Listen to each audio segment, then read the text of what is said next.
All right, we made it. We're here. It's Stephanie and Alex. We're Seraphim Source. How are you guys doing? Oh my goodness. Welcome, everybody.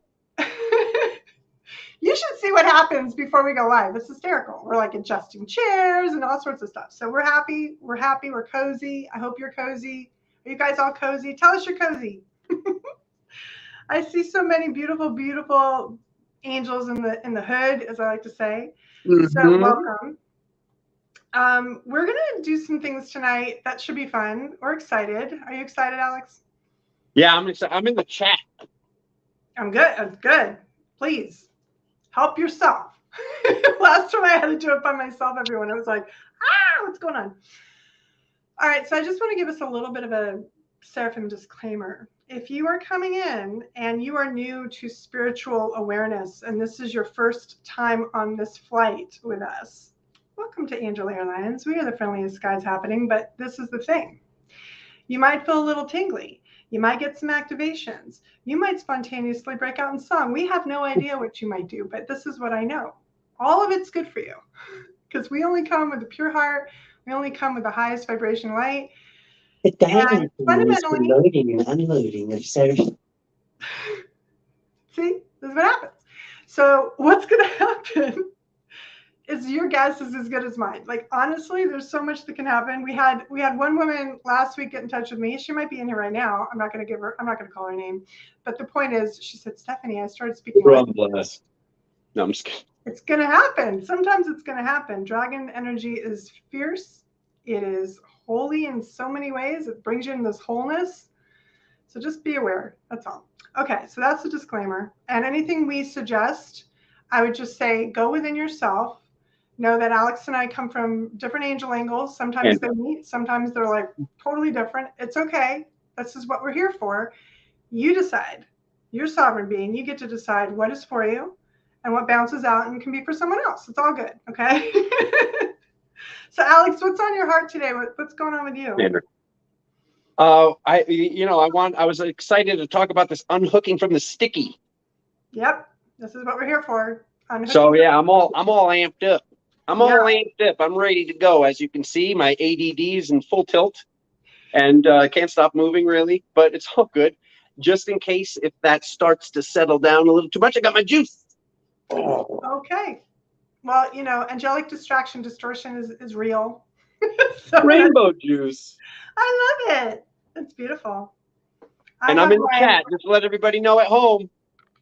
I have my golden Seraphim fire. Ooh. Going. Isn't that pretty? What? Pretty. Oh, good. Oh, it's the show and tell part. Okay, here we go. I'm doing this. It's the Baby Shark version, but it's with the dragons. Because everybody likes the dragons going by.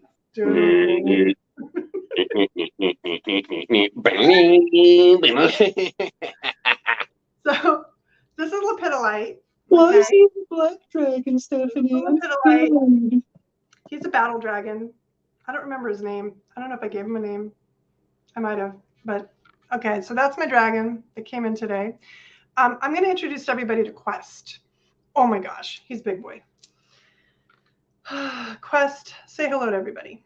Quest is a K Sarah stone, and he has a lot of blue in him. K Sarah, known. Oh my goodness. I mean, I don't want to like compare size, Stephanie, but. So Libertine stone, that's what that is too. It's also known. So I think of it as a sovereignty stone. Just liberates you. So it's perfect.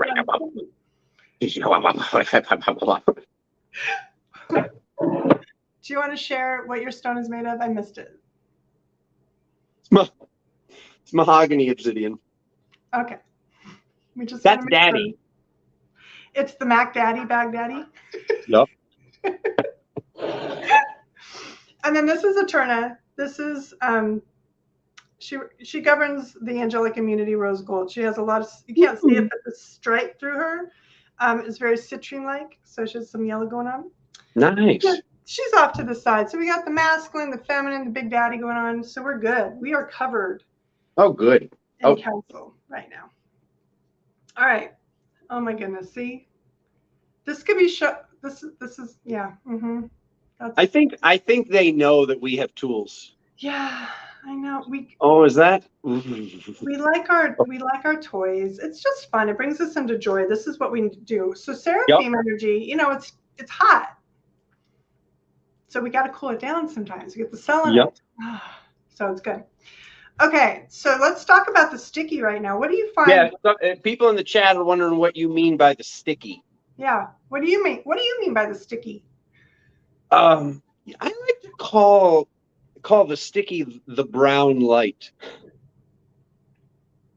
You know? Like everybody always wants to talk about what ray. Like, I have the magenta ray. I'm on the blue ray. Like, no one ever brags about being on the brown ray, but we know. We know out there. Could you call in your that underground bunker that you prefer the brown light, and that's okay. We're not here to judge. One of my guides is calling it the shift stream. Drop Ooh. You could even call it a shift show. We got to have fun, everybody. This is what we're about. We got to keep it light. Okay, so you don't want to have fun, you're in the wrong place. Yeah, just if you take spirituality super seriously, go to one of our other things. This one, we're raising the light. So sticky for me is a lot of the narratives running in the stream, and that includes spiritual narratives. That includes things that we give our authority away to, people that we follow on YouTube, maybe us, but no, we're going to say probably not us. But let's just say there's a lot out there, and everybody has an opinion, like, you know what else they have. And this is the thing. My feeling on all this is what we've talked about this, give our attention to. We're building those stickies, those traps, those mental mayhem, chaos creation, timelines, whatever you want to call them. I call them stations as well. And so we get to decide now, where do we stand? We have to really decide this now, I believe. What do you think? I agree. I like what you've been bringing up. You know, I do a lot of timeline work, and I use that word a lot. And it's like, yeah, I know time doesn't exist. So I do like how you've been calling them stations. I mean, all of our language is math, if you may. And all of it is us casting a spell, as I was like briefly touching base on last week, or 2 weeks ago. Wow, how time went by so fast. I know. Yeah, so I believe that I love that. I like that you're using that. I'm not saying like, you know, that might be the perfect word today, but who knows tomorrow, as you were saying earlier. It's like as we break down these words and we keep you know, breaking down the meaning of them and the real definition and what was the real definition. And you know, because it's like all these words are just sentences mashed together. So I do really like that stations, just to let you know about that. I want to talk about people unhooking themselves from invasive energies, spiritual energies, you know, what takes place when people are feeling anxiety, why they're feeling that anxiety, and what to do about it. That's what I'm most excited about today. Yeah. Well, you know, once I get a little more serious. Yeah, and you know, I want to say also, to speak to that the reason my guide started using this concept of stations is like where you resonate is where you reside, right? What vibration you're holding. And so we can pull out of the mayhem for a minute, go to the 0 point station and just kind of hold our halo, as I call it, and kind of reset before we engage it again. And that way we can get ourselves cleared, or we can put up our boundaries, as I would say, you know, like I only allow for the highest living light, yada, yada, right? This concept of stations that came in, they said it's like you're changing a channel from the horror film to the rom-com. You know, it's like you want to come into a different consciousness, then don't keep watching the horror stuff, right? Yep. You know, it's like, and people get really I haven't been allowed to watch that stuff for a long time. I know you don't. And most people probably here who know us and follow us and have been working with us for any period of time probably know better, but there's going to be new people coming in going, what's this? Yep. So we're talking to you guys. Yeah.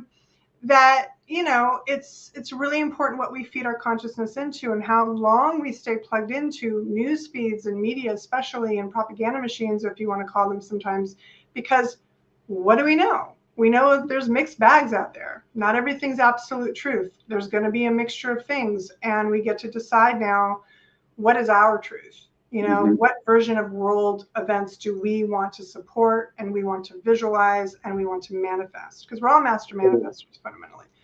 So when we have these moments, Alex, when we get some stuff on us, what is your recommendation about how to recognize the minute that kind of comes into the system? Like, what are some tools or some steps you can offer that when people feel like something come in, how to recognize it and how to immediately like just bug zap it, whatever?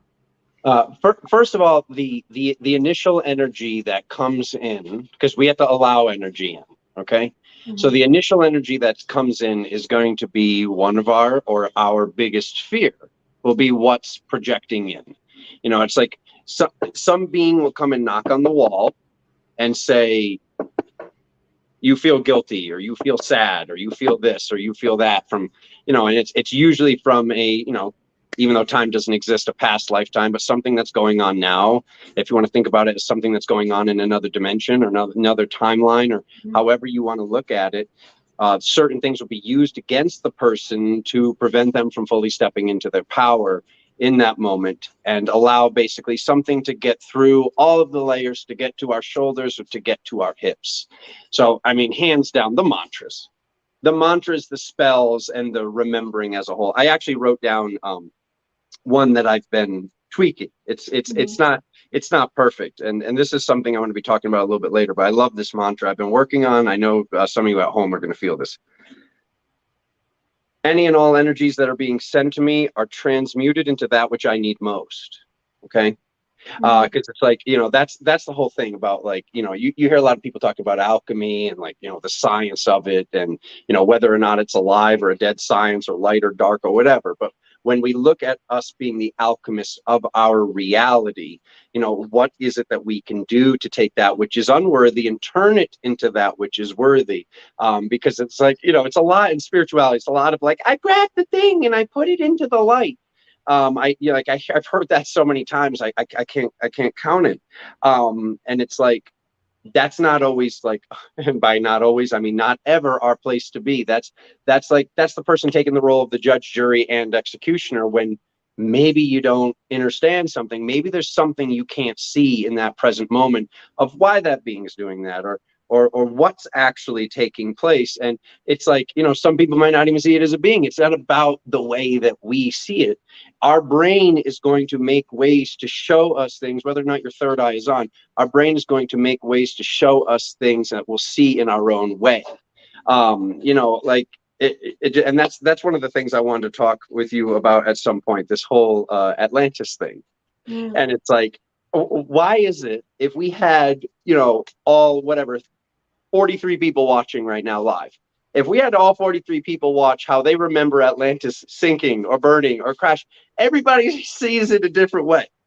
Like, it's not like we're all together like, oh, the rock came in and it fell in the water. Like, no, you hear, like, someone says fire, somebody says waves, somebody says it fell in the ocean, somebody says alien ships came down.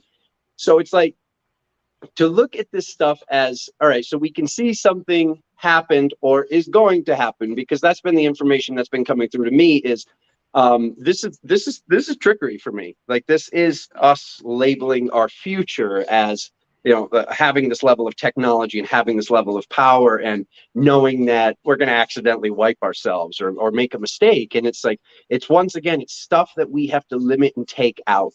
And it's like, I love, like, the Greek mythology and all the mythology as a whole. Like, you know, as I was saying last week about the archetypes, all this archetypal work has done so freaking much for me. But it's like, at the same token, anything that's coming from this Zeus, Jove, Jupiter, like, you know, these powers that were the old white man with a beard pretending to be God, when we're pretty sure it's you know, God's a goddess. Can we trust any of it? Can we trust any of it? So it's like, just looking at it and looking and reading the stories and reading them as myths and reading them as corresponding reference points or addresses to the self. Like, once you've clearly identified what archetype or archetypes you are, just using the information, but not getting too attached to the stories, because that's something that can definitely happen. And it's like, just to find your powers and to find your skill sets, awesome.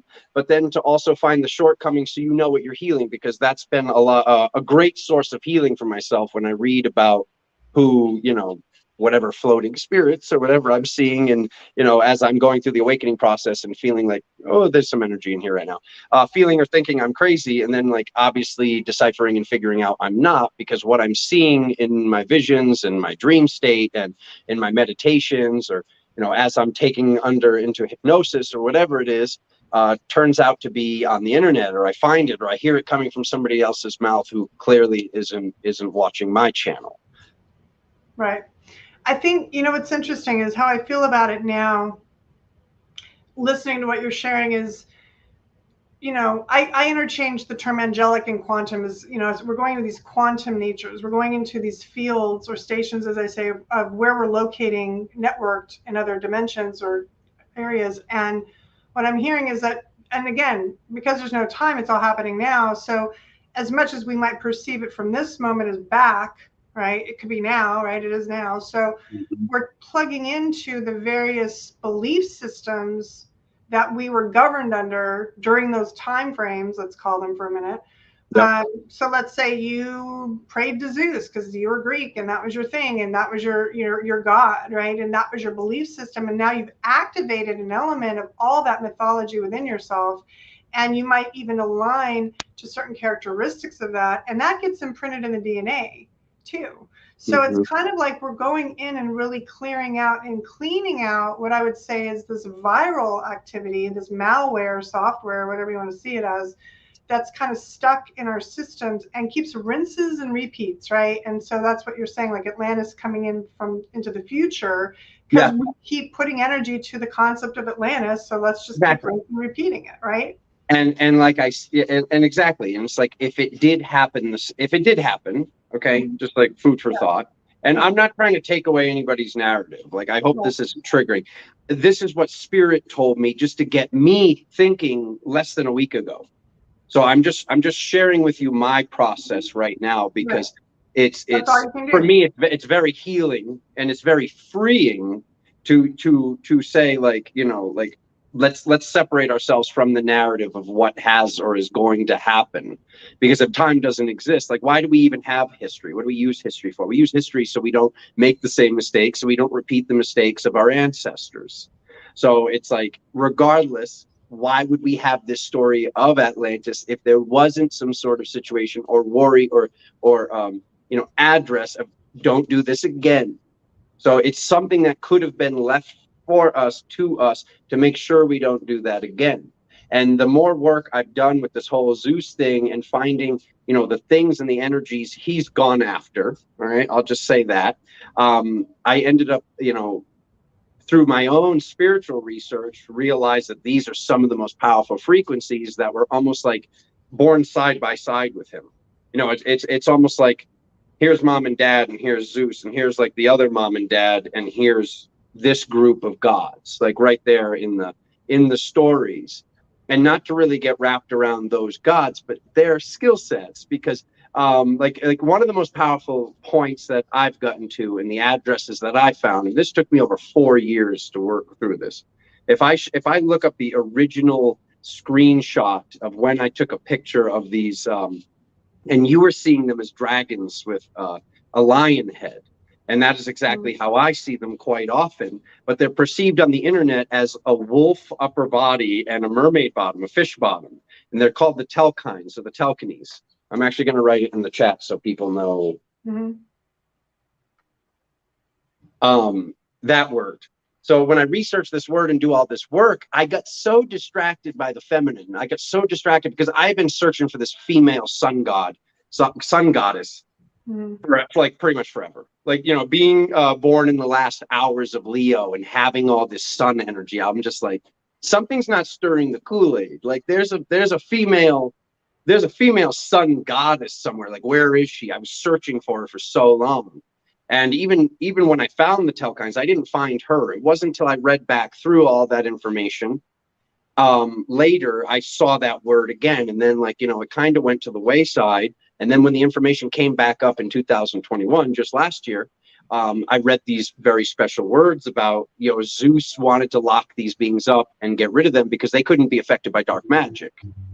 So, if the one is in the all, and we have aspects of this, because it's like, if it exists, if it exists at all, then it exists on some dimension. Right. So if you look at each floor of dimensionality as a radio station, it's like, okay, well, you might feel safest right here on, say, 101.1.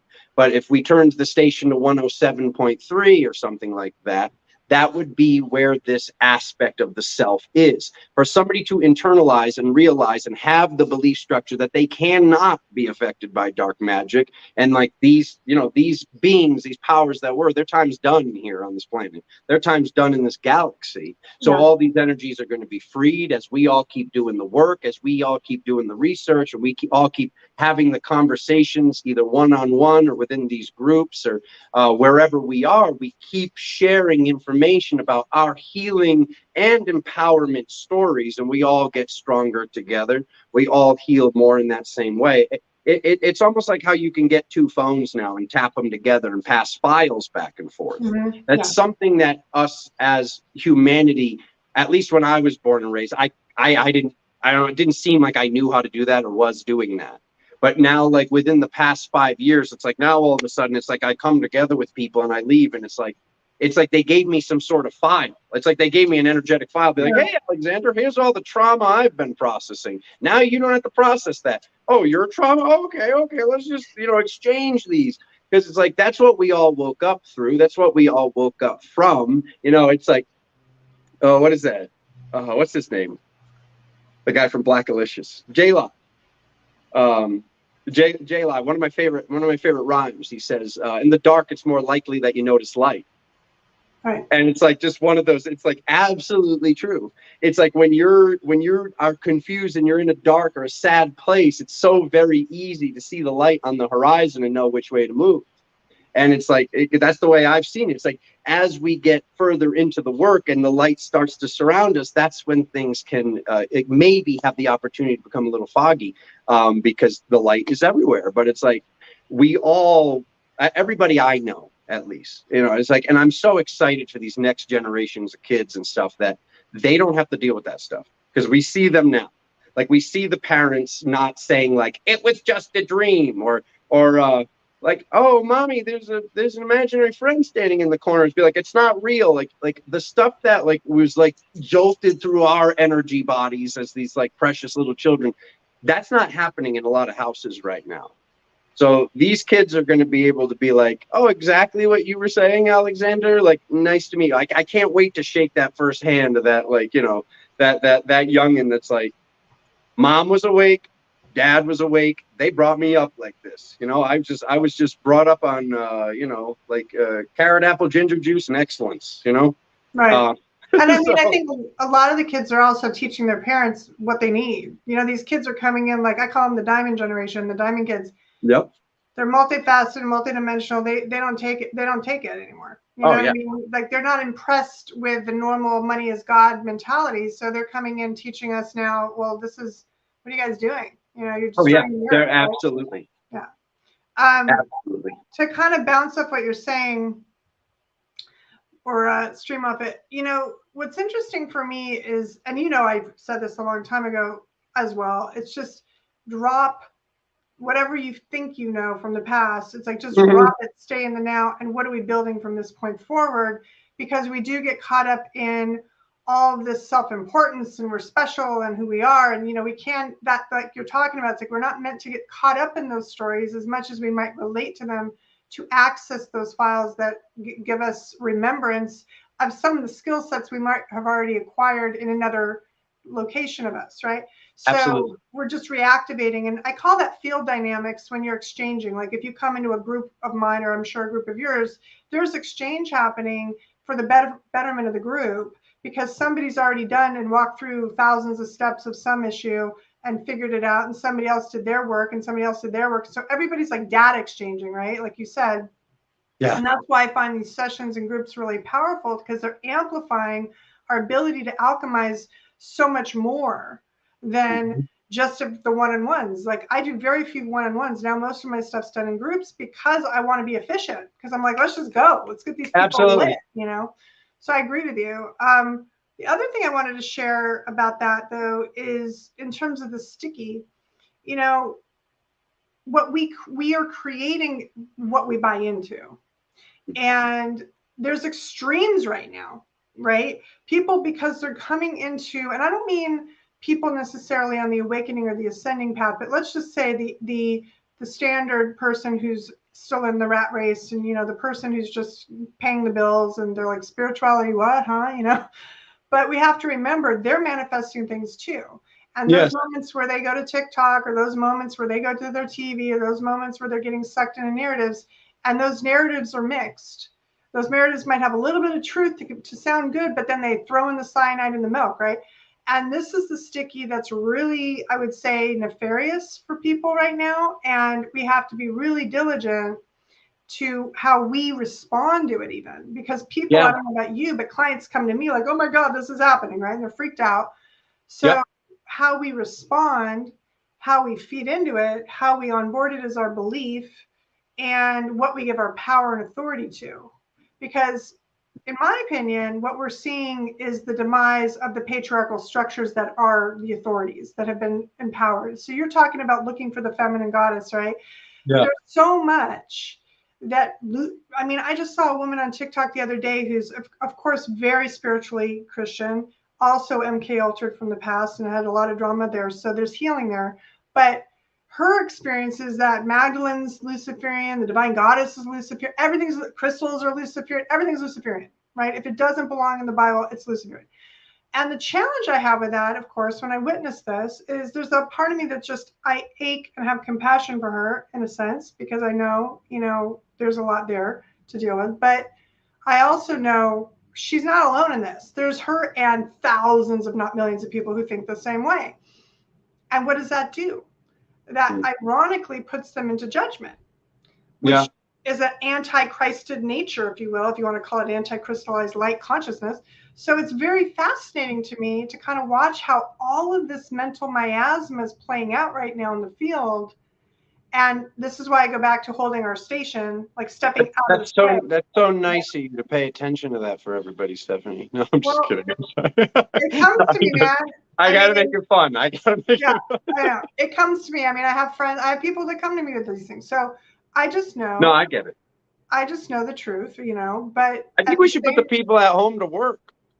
That's what I'm trying to say. I feel like the people who are here with us, because some of these people, some of these people, whether they know it or not, right? I know that they know how to go out there and go out into the ether and collapse these lower timelines. Mm-hmm.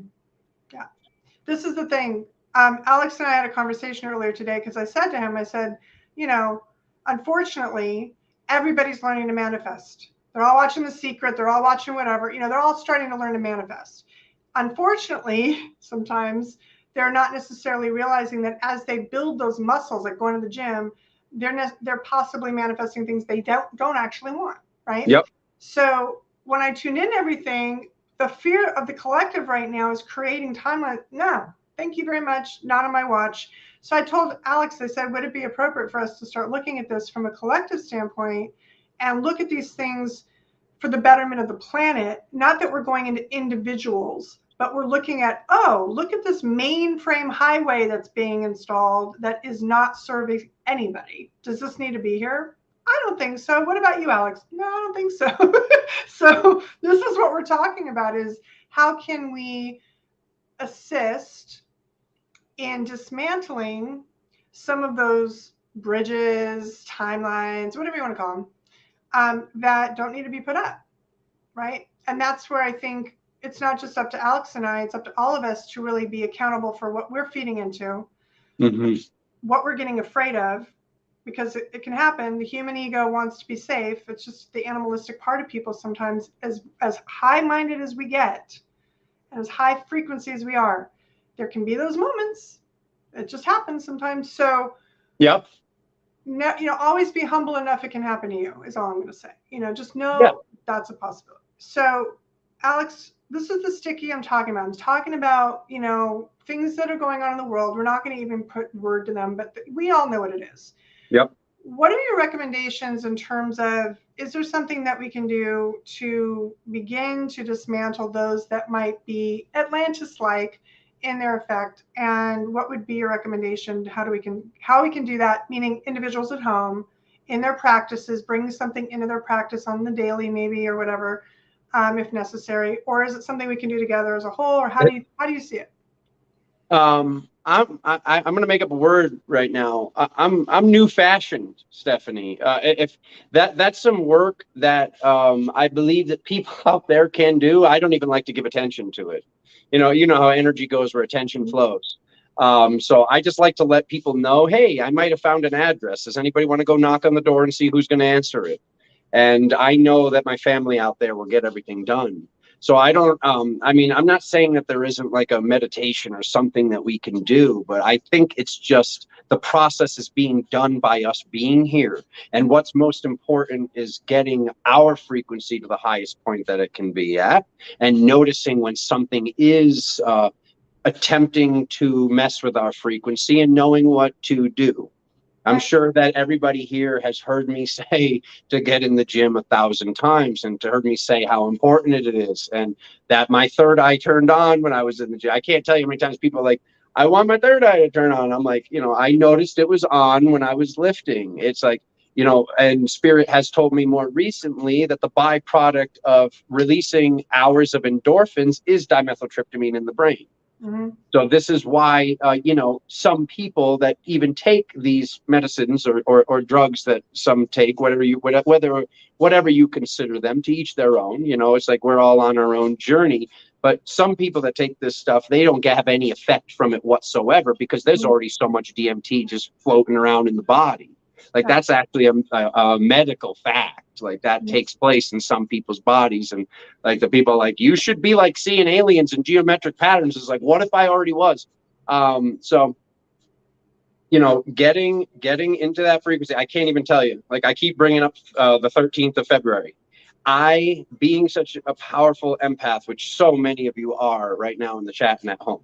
It's like you're not a normal empath. You can't just go Google the word empath and see what that says, and that's not you. You're well far drastically beyond that, to the level that you're feeling.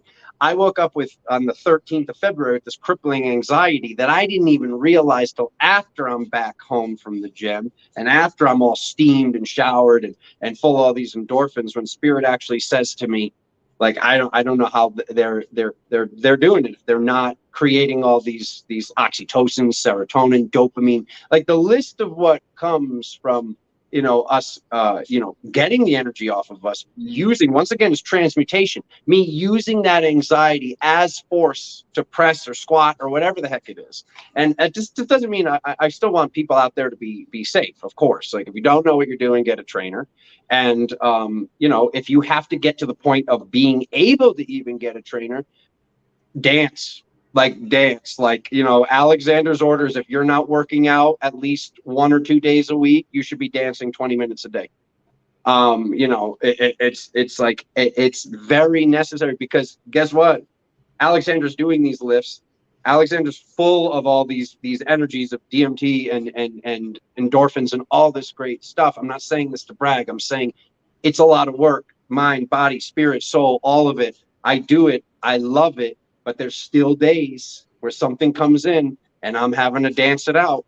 I'm having to just move my body. And it's like, well, why does that work? Why do some people, as I was saying in my Patreon group the other day, why do they, when they're fighting with their lover or whatever, they got to get in the car and drive really fast? Because it's like whatever energy's on the person, as they boom, like they can't hold on.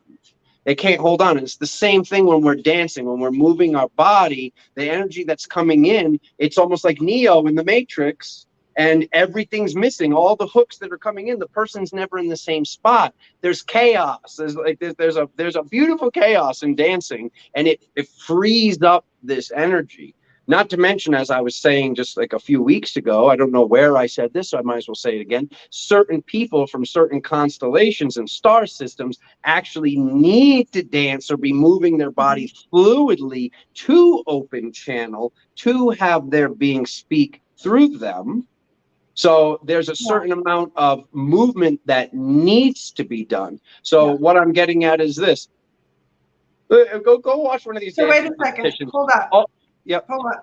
What happens to the person who's a paraplegic and they're still a light worker? What can they do? What can they do? That's what Spirit's asking right now. What can they do? They should still be able to move somewhat, if they're in that state, okay, where they can't move, they must be upstairs in some sort of omnipresent state. When my multidimensionality really kicked on, I saw some guy and he had like a robot arm. Okay, he had like the high tech, like obviously he'd rather have an actual hand, but he had a prosthetic limb. And when I saw him, I was like, oh, poor guy. Like, I wonder why that manifested or what. And my team comes and goes, whoa, whoa, whoa. Go up to 6. Go up to 6 density. I go up to 6 density. He's got the advantage up there. He's like on some like Buzz Lightyear Android stuff because it's multi-dimensional. Right. So it's like this person that can't move here, they have a different job. I'm not talking to them. I'm talking to the 99% right now. That person that can't move, they're doing some epic stuff. I mean, it's like even all the like there's this high amount of at least I've noticed in my crew and on my teams, there's this high amount of very powerful mothers with autistic children.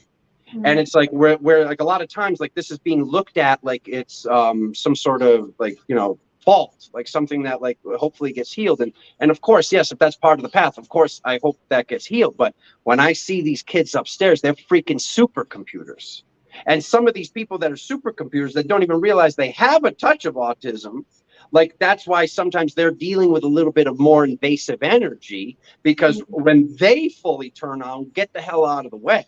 Like they're seeing the numbers, they're breaking down the reality. This entire reality runs on mathematics. Okay.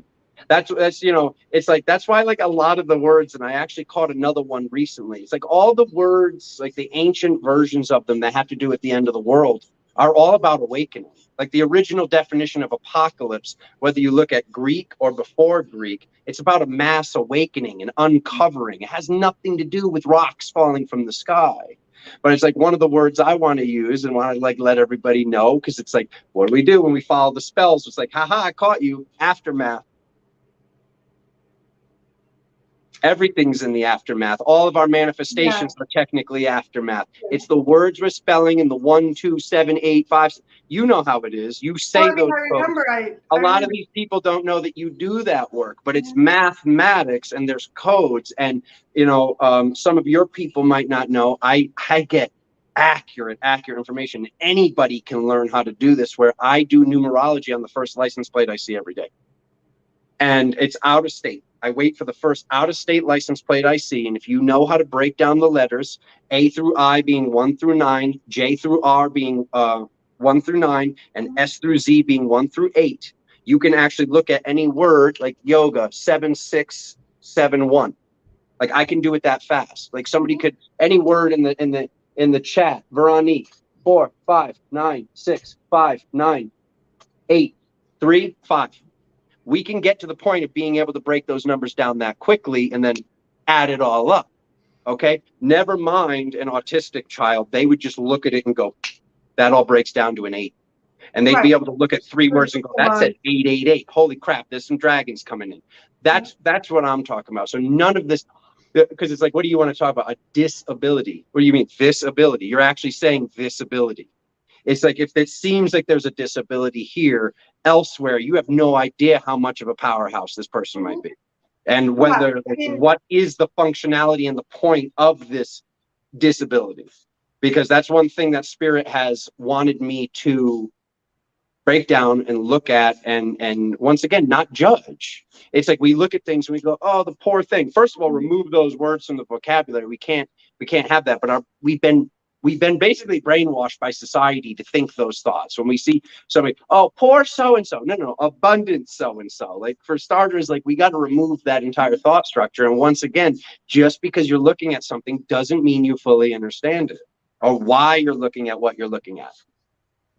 Well, I mean, I think I remember telling you that, you know, my guides and my counsels came in and said, your whole entire system of language is backwards because fundamentally the language should be read from right to left, like in Hebrew or Aramaic, right? And back in the day, it was right to left, and then everything got reversed, and that was a lot, right? So we're back to unlocking from the sticky. So in the unlocking process, you know, everything. You want to shut down the internet real quick?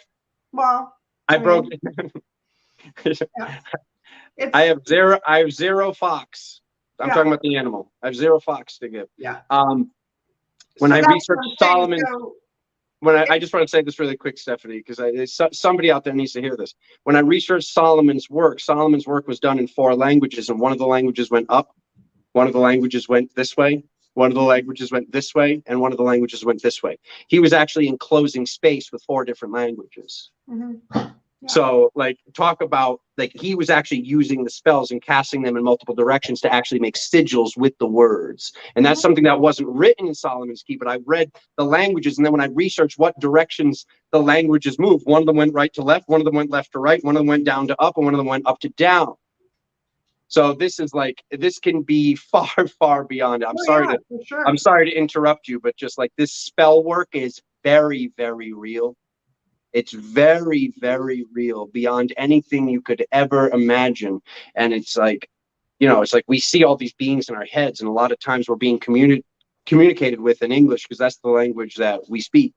Or like for somebody else who grew up speaking another language, they'll actually notice that they dream in this language and they move to another country, and then after a few years, like, their old language just disappears, and all of their guides are communicating with this language that they're not speaking that language. We're hearing that language to be able to decipher the reality. But the fact of the matter is, these beings don't speak.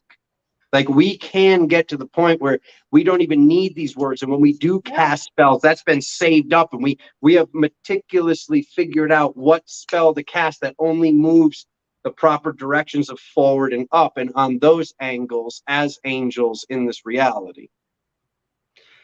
For me, I think my main frame of how I operate is from the feeling state of just beyond language. I mean, that's what I was getting to. And so when I accessed the Seraphim, it was like you said, numbers. It wasn't about words, you know, and it's about the feeling states and about the frequencies really of everything in creation. So for me, that's when I started pulling the number codes to reharmonize or acclimate, let's just say, realchemize. But it's funny because people will get really tied up. And so it's like this balance, right? It's a balance of the awareness of this, but not to be so self-conscious in every single moment that you're afraid to say anything, right? Like, this is the balance. Right? Oh, of course. Yeah. And knowing that when we are in the awareness of it, that's a key that unlocks us to some degree, because now you're in the awareness of it. Like, a lot of people tonight listening to this, they might not have ever heard of these concepts before, as you're mentioning, and now suddenly they're in the awareness of it. Yeah. So in the awareness alone, I just want to empower everybody to know, in your awareness alone, that is a huge unlock key mechanism from this whole system, if you want to call it that, right?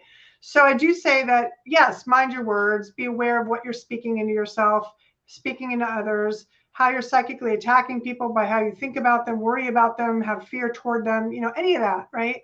It's our consciousness creates energy. So we have to definitely be mindful of that and take responsibility and accountability for sure. At the same time, have fun. At the same time, don't get paranoid. Don't get like too crazy about it, right? It's like a balance. This is work that we all need to be doing together. It's like, I mean, I've probably found close to 300 words at this point. Some of the best ones, like, I even see some of these names in the chat. Like, I see people right here, like Russ and, like, you know, my sisters, and like a lot of people that have sent me awesome words. And I didn't catch yet. No, we need to be speaking. We need to be listening, because we want to catch these words so we can even eliminate them from our thinking process. Yeah. Because on this journey through this, like, you know, spiritual awakening that I've been on, did it take me some time to be able to control my mouth? And do I have this perfectly? No, I'm not saying I'm like, oh, look what I'm doing. No.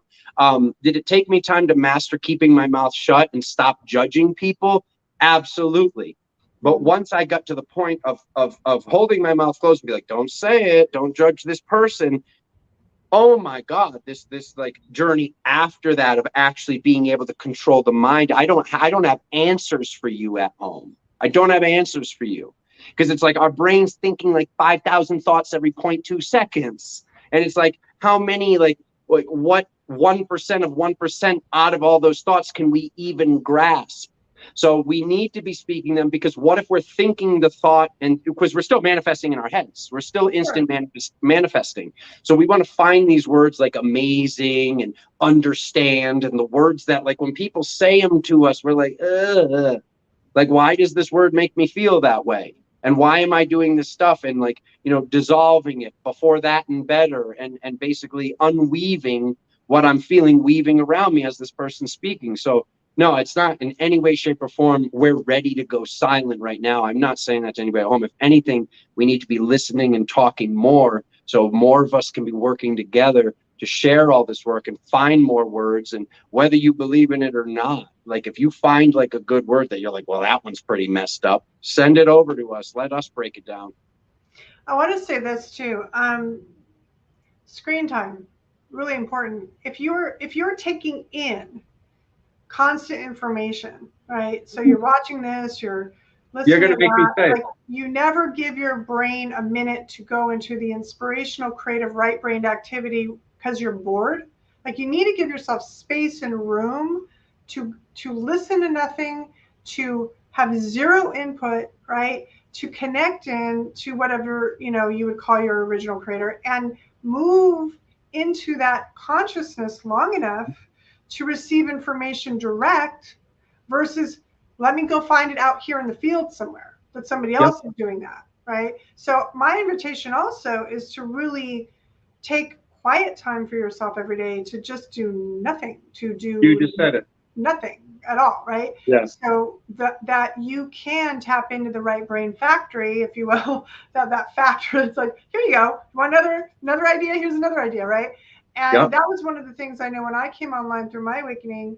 I kept getting all these ideas.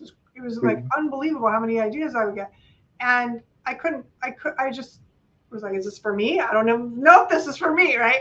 And eventually what would happen is I'd see other people coming into my sphere, and sometimes even more rapidly, with the same exact concept. I had this one time, I woke up with violet glass in my head, and then I went to my girlfriend's and she had bottles of it. You know, it's like just random stuff like that. So I do feel that the more time we can take off of the input coming in, the more ability we come and tap into our creative nature to output potentials that are much more, you know, usable by the masses. Absolutely. In a positive way.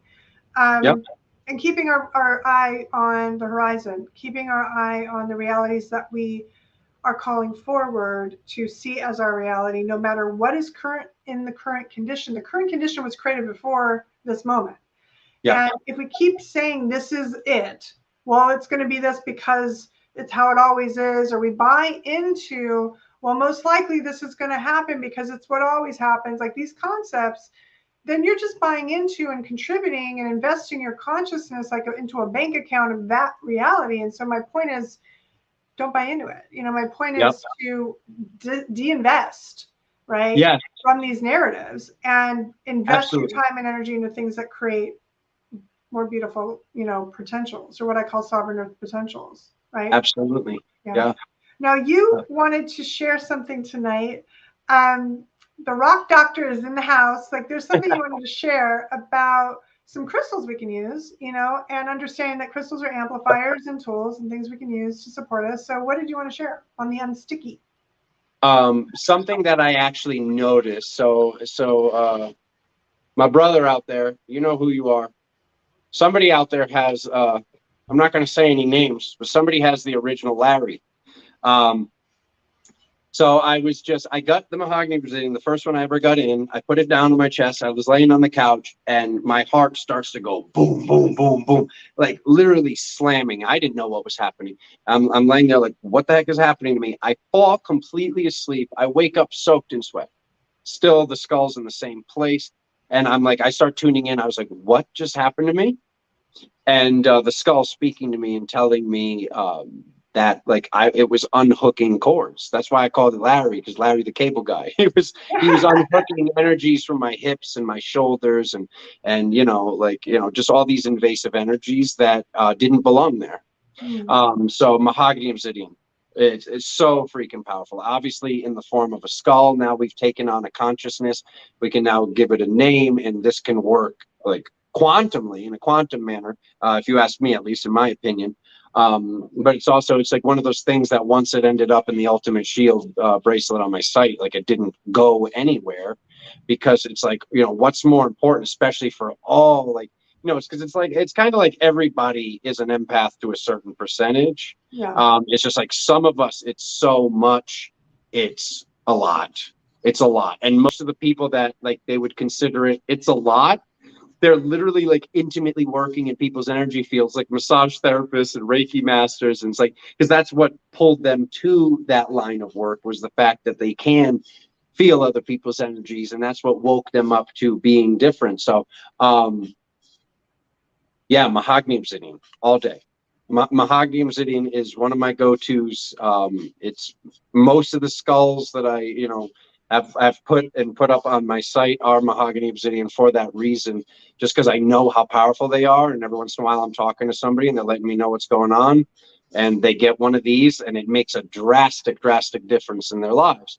But it's not about like whether or not you can afford a skull or this thing or that thing. Somebody can just get a palm stone for $1 and at least have it in case they need it to you know, just have this little extra thing. It's like, do we need the stones at all? No, we don't. Like, you know, from the crystal alchemist himself, we do not need any of these stones. But when we have them, it's kind of like clearing certain, well, I don't need to ask for that now. I don't need to remember that now. That base is covered. Because people would ask me that. They're like, well, if you have this stuff, like, what if you're relying on it? And I'm like, that's an excellent question. I'm not, but it's like at the same time, if I do have my shield, I don't have to worry about putting up my verbal shields. I don't have to have I done this prayer? Because for me, like the prayers, like it does seem like we'll do them, right? And we feel empowered, but then like after a while, it seems like we have to do it again, correct? So it's like they're clearly not like, it's not like we could do this prayer one time and it lasts forever. So for those like down times in between, to not have to have parts of my subconscious mind constantly having to be like, is my shield up? Is this up? Is the halo up? Is the ring up? It's just out of sight, out of mind. It gives me more energy to do the other things that I'm doing that day. Yeah. Just to say what you were talking about earlier, that was actually, you were so on point. Yesterday's license plate was actually for myself. And when I get QT on the license plate, it means quiet time. It means like you're about to say something stupid, usually, especially with me, like Mr. Motormouth. It's like you're about to say something stupid, or somebody's about to say something and you just listen. They need you to listen. So but QT is the code for that. So I love that you actually even said quiet time while that subject just came up organically. Yeah. No, yeah. I mean, it's important right now. I do, you know, I work with crystals as well a little bit, but most of my stuff that I'm creating through my Celestials brand, right? You have Crystal Current. And by the way, guys, we'll put all the links in the description, don't worry. So I work with oils. So this is like one of my halo oils, I call it, right? It has a little halo on it.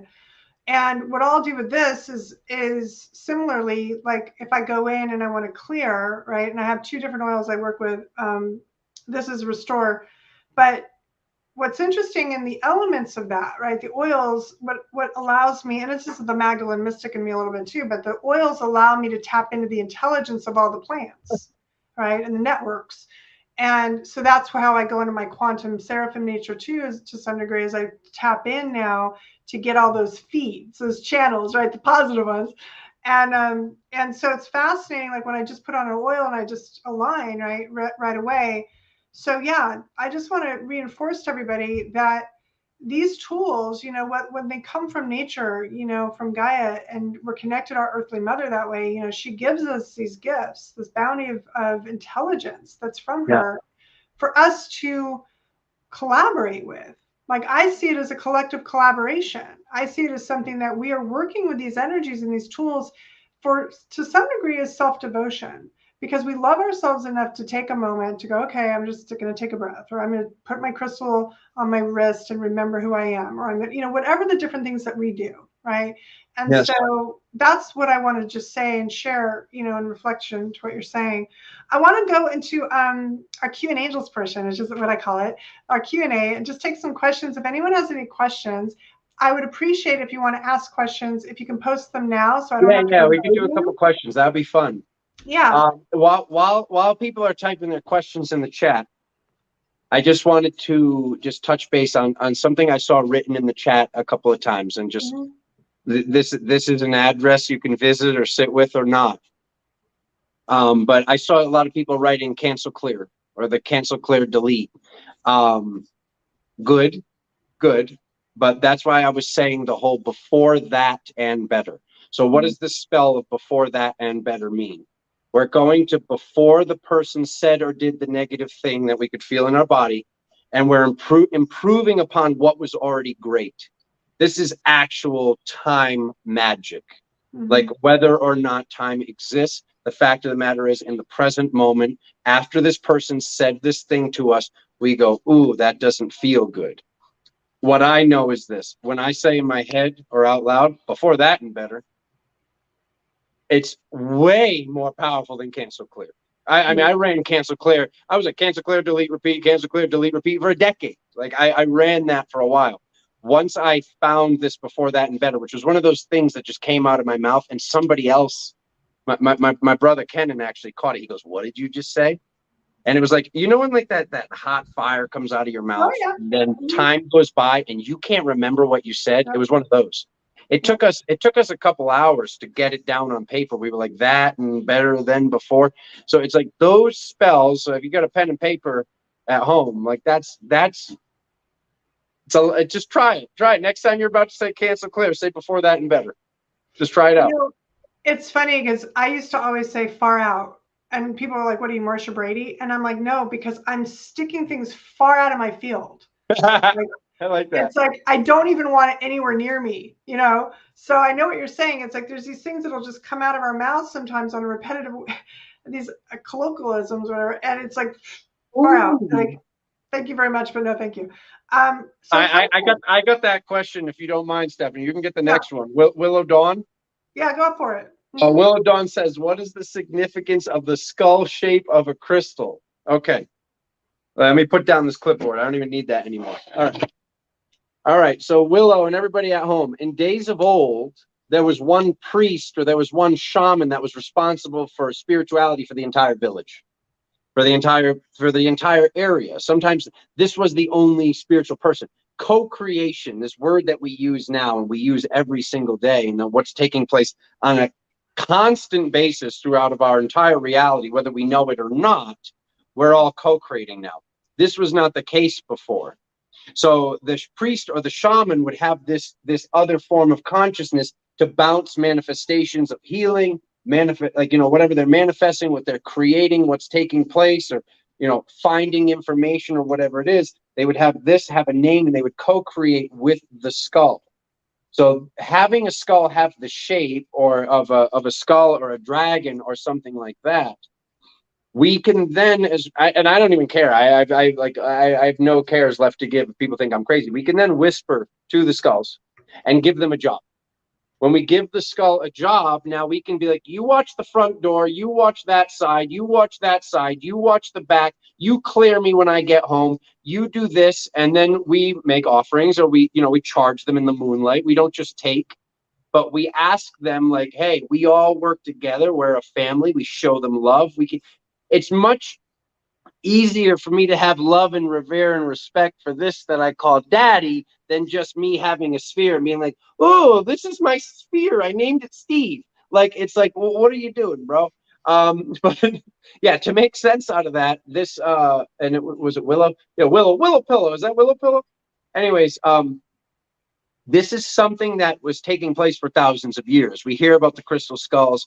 Everybody remembers when Indiana Jones returned with the 13 skulls. That was based on ancient tech. That was based on actual crystal information.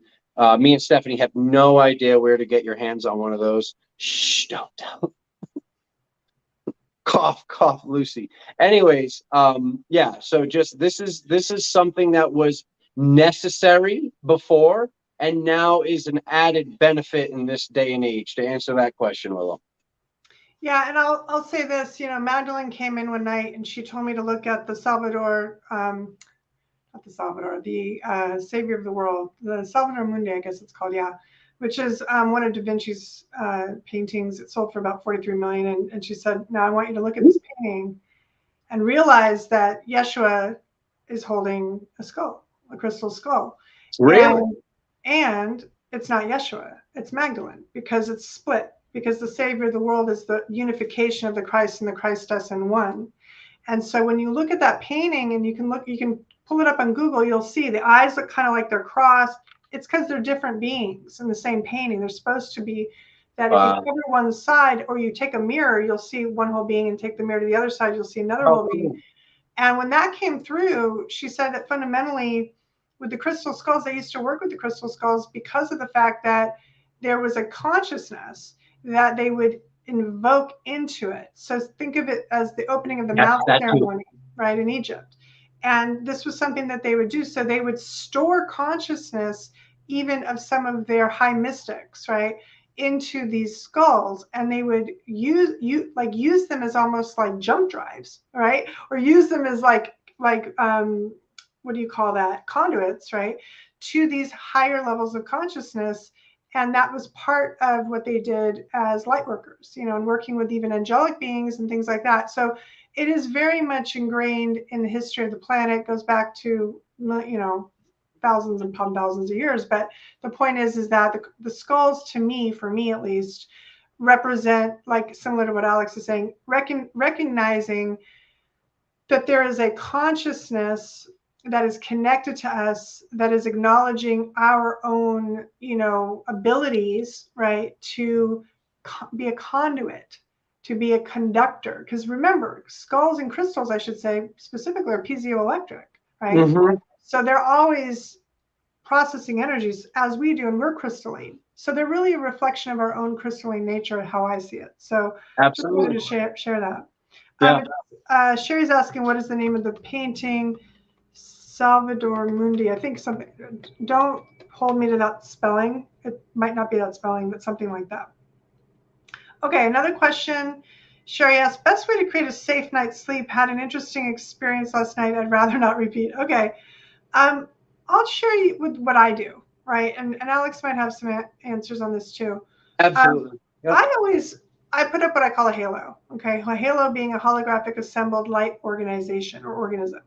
I see it as like a bubble of light. Some people just call them bubbles of light. The reason I call it a halo is just it's succinct. So I can go halo activate, halo, you know, amplify, halo shield, things like that, right? So what I do is I will visualize myself in this frequency field, right? And know that it is holding certain consciousness. So I might activate the diamond light in the halo. That is going to be like a mirror plasma energy that reflects and bounces out anything of distortion, okay? And I will expand it around my bed. I will expand it sometimes around my house, depends, right? And I might even put more than one up. I might expand one out to my house, and then I put up an extra one just around me that's a little closer in. The visualization, the intention of that, then, what I'm holding in that space is harmonic alignment, light optimization. I'm always going through a recalibration of light. So as I'm dreaming, or in the time frames, you know, those energies, if you will, that people call fourth dimension or astral or whatever you want to call it, when I'm going into service, I call that, I always make sure that I have that system, that consciousness around me, that halo, so that when I'm traveling, I'm not picking up the sticky while I'm up in the higher spheres. I'm always in this like cocoon, right? And when I activate it with a statement similar to what Alex is talking about, where I set it up as a frequency formula where I say, I only allow for the highest frequencies in consciousness of living light, ultimate love, and immaculate grace to remain within my presence always. Yeah. And I also know that my word is law. What I speak is done, right? So that is what I do. I put that up, and I will say halo deep sleep, halo, you know, shield, whatever I need to do. I put that into framework, into play, and I know my word is done. So that way I don't get that interference as much, right? Now, does that mean there aren't exceptions? It can happen, but I'm just going to say 90%, 99, it doesn't. But that's what I do. And sometimes I'll call in dragons for fun. You know, I'll put up 4 dragons, diamond dragons, and one on each like post of the bed, so to speak, have them canopy up. And just, if I really want a deep sleep and I don't want any, it's like not even anything. I don't even want to go traveling. I just want to be in bed. I'll do that as well. So that's what I do. What about you, Alex? You know, I'm going to just start off with obviously the tools exist. Is there orgon, organite, things like that? Of course. Crystals have a skull facing the bed, of course. But words, spells, once again. You know, even being able to remember our dreams and what dreams we're going to remember in the morning, casting the spell at night. Tomorrow I'll wake up gracefully. I'll keep my eyes closed until I can remember my dream. And, you know, we cast the spell, make sure the room's dark enough. Make sure like we know like things that work for us, when we should have eaten, how long we should have digested, when we should have meditated. If you should have meditated, yes, the answer is yes. But if there's not going to be some form of gridding, which you can do yourself, like this is stuff that's been proven with quantum sciences, and I of course want people to be safe, but I mean, even look at it like if you have a geode of amethyst this big, and then you safely put a breath mask on, some eye protection. Always ask your doctor before breaking apart a piece of amethyst with a hammer and chisel. You know, we got to say that stuff nowadays, right? But anyways, say you had a piece of amethyst, okay? And you got this piece of amethyst, like a thin, flat piece, and you broke it into 5 pieces, okay? And you put one piece around all the corners, and then you put one on top of your ceiling fan or in your attic, and you actually put yourself in a purple pyramid of light, because these crystals are what? They're solid light. Like, that's a fact. What is inside of a piece of amethyst or a piece of lepidolite or a piece of purple fluorite that turns it purple is lithium. That's why when we look on the periodic table of elements, we see things like lithium, which can be a solid or can be a gas, and it literally is purple light, from the research that I've done at least. You can do this with rose quartz from your local fish store. Like, you can get a piece of whatever. So it's like, does orgone work better when we reactivate the piezoelectricity and put the crystal back under the pressure it was created in? Of course it does. Because you're gonna have things like the precious metals. That's why this has this rainbow on it. You're gonna have the ferromagnetic material and the piezoelectric material, and it's basically like you're building a computer. So but just like I was saying, somebody could do this just with a hammer and a chisel and just one piece of rose quartz. Like, it doesn't have to be this big expensive piece of amethyst, or they can do it just with a piece of selenite. But the fact of the matter is, when in science, there's in certain vacuum chambers, if they break a quartz point in half and separate the pieces, they can see energy connecting the 2 pieces of the crystal. In whatever quantum science that is. This is something I've read about and I've seen. Okay, so if we can prove that when a crystal is broken into 2, there's energy connecting it, picture yourself in a pyramid of light that you can build yourself of whatever your favorite crystals are, just whatever you feel the best energy from. But I always say selenite, dime a dozen, very affordable. Rose quartz, very affordable. And then if you have the money for a big enough piece of geode, amethyst all day. And that's just like a way somebody can do this in the meantime till they can afford some big, giant, beautiful, lit up 24-karat gold-plated pyramid monstrosity that they put around their bed. But to have something, if you feel like you're needing it, if you're having, if you're having the same thing, if you're doing the mantras and you're expecting different results and doing the same thing, that's the definition of insanity. So we might need to change. Let me guess, is that your dad? It's No. always when we're recording, he calls. I just muted. It's fine. Okay. I want to say this too. The thing with the crystals, it's funny, is I have organite by the bed, but the thing is, I also know that if you have your phone and it's on, oh yeah, it's near you, that's going to be a problem for you. Yep. Because the frequencies now coming through these phones are not so great. So you have to be really aware of, like, are you falling asleep to YouTube? Are you putting, even if you dig your old phone out of the drawer? Yeah. Right. I mean, like if you have an old phone that's 3G or something, at least pull up Wi-Fi on that. It's at least less frequency. Like, turn the Bluetooth off, because it's like each one of these things is like a going out or going in. So I totally agree with you.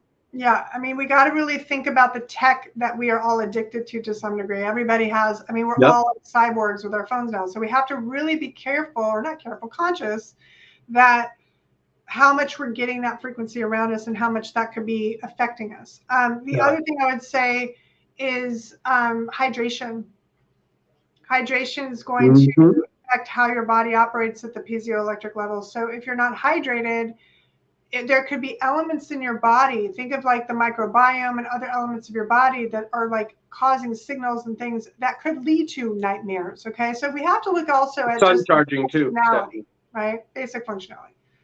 And sun charging, just to let Sherry know as well. Yeah, there was a question, Alex.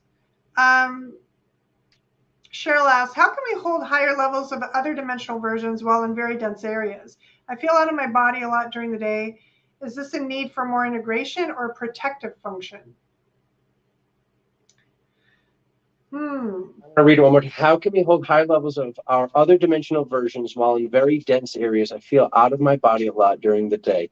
Is this a need for more integration or a protective function? So while you're thinking about that, I'm going to offer what I do, okay?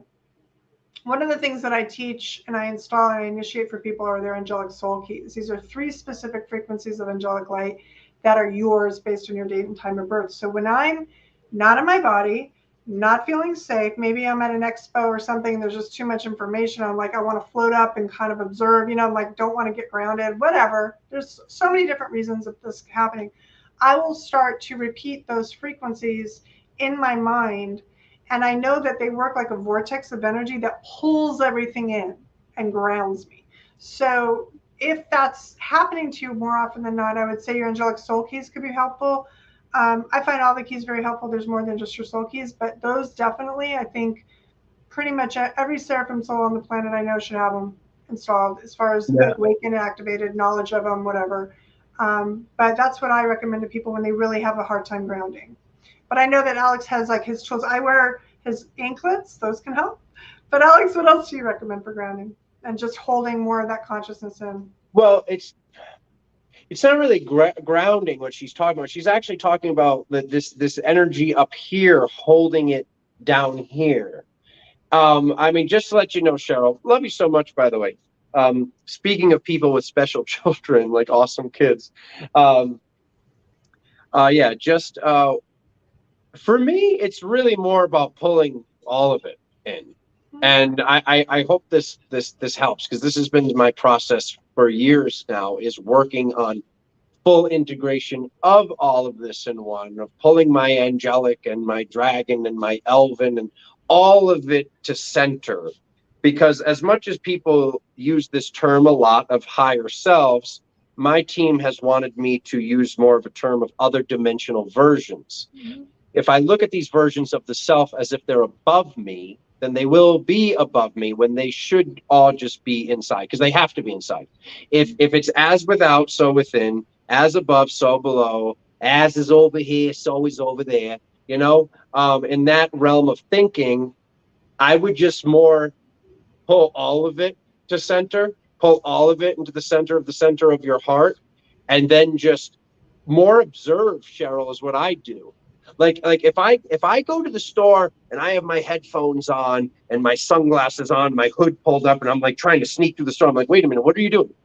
What are you doing? You might be able to help somebody, change somebody's day, or, you know, have some sort of conversation that will be very healing for somebody. So I had to notice when I was doing this stuff, and I had to ask myself why, and what form of the self am I? What other dimensional version was I? Because I didn't feel safe that day, or I felt on guard because of something else going on.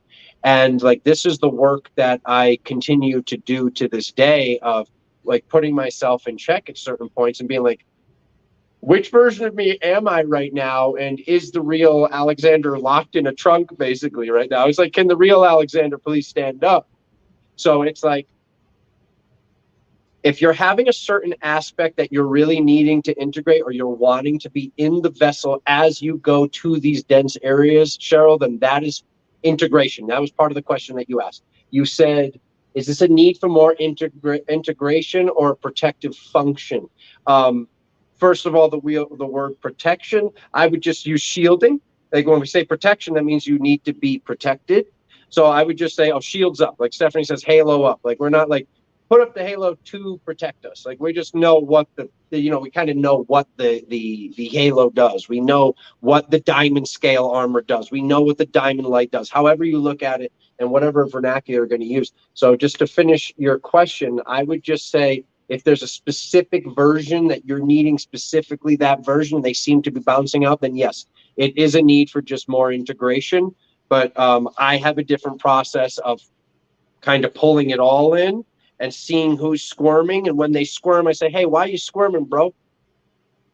It's not until we ask the questions of why we're doing what we're doing. 99% of a healing is figuring out what's taking place in the first place.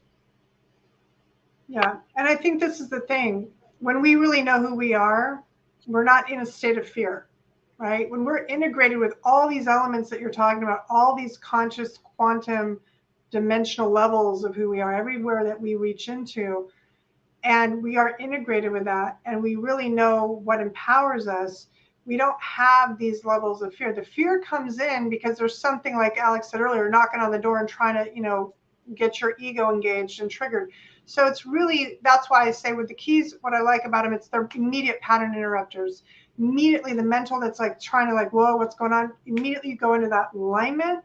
It's like, forget about it, right? And because they're mental, emotional, and physical, all three. So that's where there's so many different tools. It's going to be whatever resonates for you, right? And whatever you feel is good for you, and what might be an element that you can bring in. Okay, so I know we're running out of time a little bit. I know there were a couple more questions. I want to kind of stay on point of the sticky. So, Omen, I see your question about Prometheus. I know that Alex could rip on that probably for another half hour, which we don't have.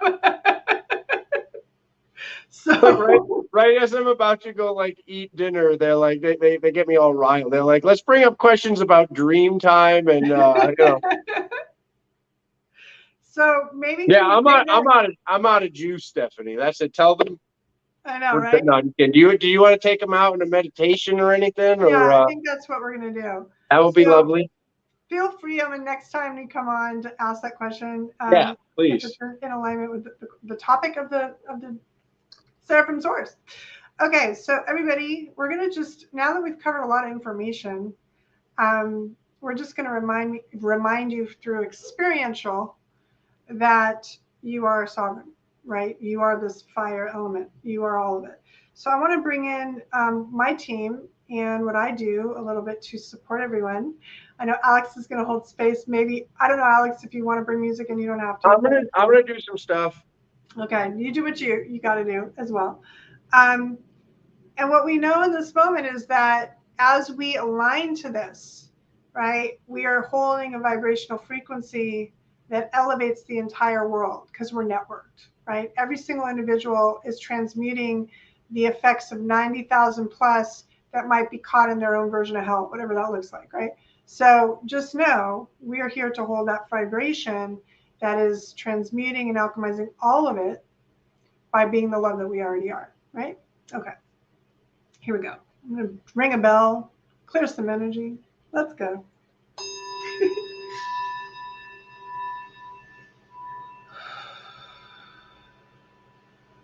Opening up the heart, just taking a deep breath into your belly. Letting go of any tensions, anything that came up for you today, just letting it go. Clearing the crown for all.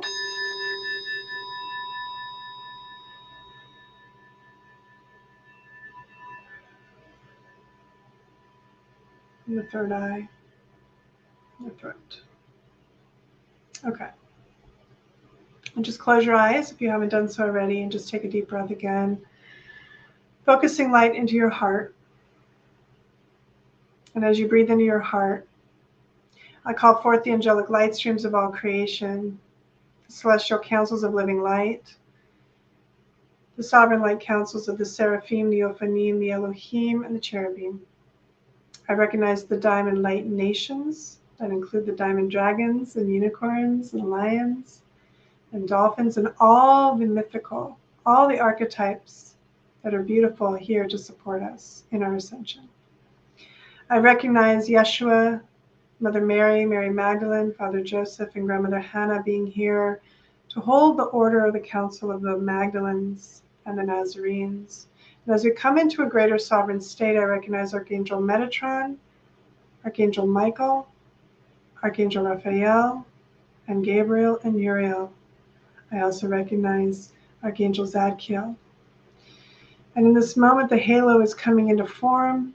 We are anchoring this archangelic field.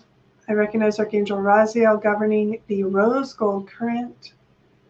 As this rose gold comes in, it is serving as an immune system function. It is coming in to create greater immunity within the central channel,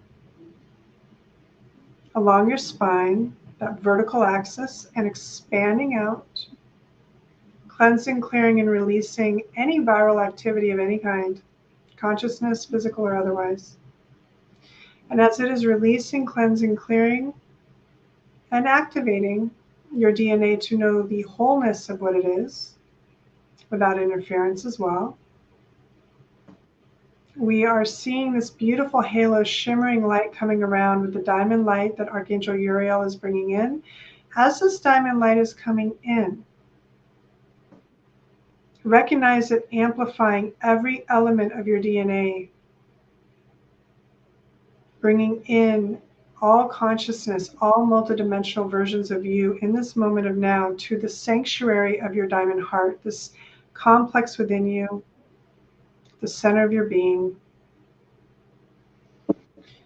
And as you breathe in, knowing the I am sacred solar plexus center is connecting into the I know of your heart and the we are of your higher heart at the thymus or clavicle area. And as these energies are coming in, I'm just sending in some current, some extra love to expand in and release any frequencies of fear, distortion, static, sticky, anything you're holding on to as grief, anything you're holding on to that no longer serves the expanded version of you. So as we are amplifying this collective consciousness here today, we are connected, all of us in our own individual halos or bubbles of living light. We set the state, the sovereign state, by claiming that we only allow for the highest frequencies and consciousness of living light, ultimate love, and immaculate grace to remain within our presence always. And as you feel this energy go through, feel yourself liberated. Any and all cords, tethers, stickiness, webbing, just dissolving into the diamond light. It is all current of light. So it is neutralizing fully. And as you are hearing the drum, it is just allowing all those tethers just to unhook you, just letting it go.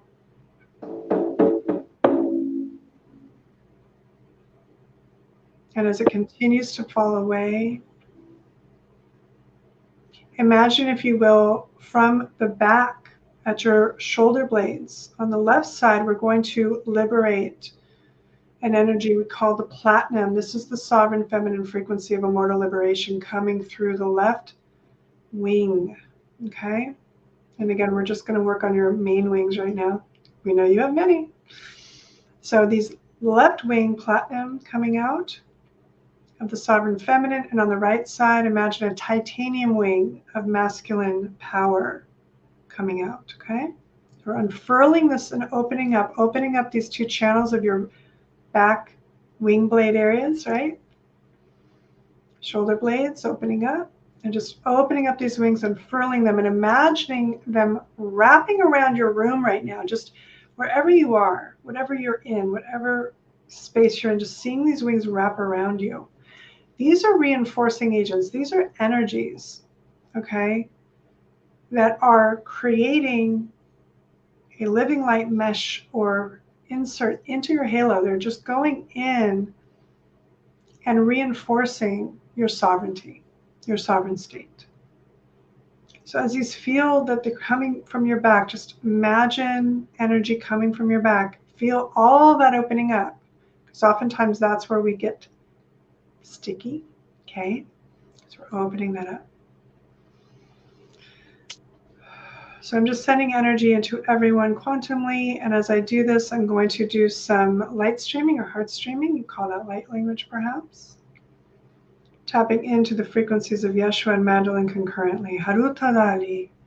Marituna shakaratu solatina sheni kolatani. Meleti konosulatana shurateni. Hukana suratana sutarati ne shinalatani. Mele konosora hatare keni. Kurutana sharatani alootene sukalatani. Alati koshura tanasuta makanasani hite shura tanasala taite shurati. And as we are opening up and expanding this light, we send it around the world, visualizing your wings expanding all around the world as a planetary guardian. You are here to support this living light vibration, the light that is here to gravitationally align us to all that is good, whole, and whole in the sense that is good for all.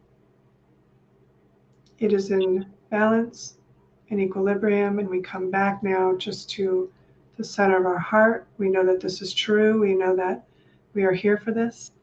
And I express deep gratitude and appreciation for all of you for being part of this, for saying yes to these times, and for doing the work.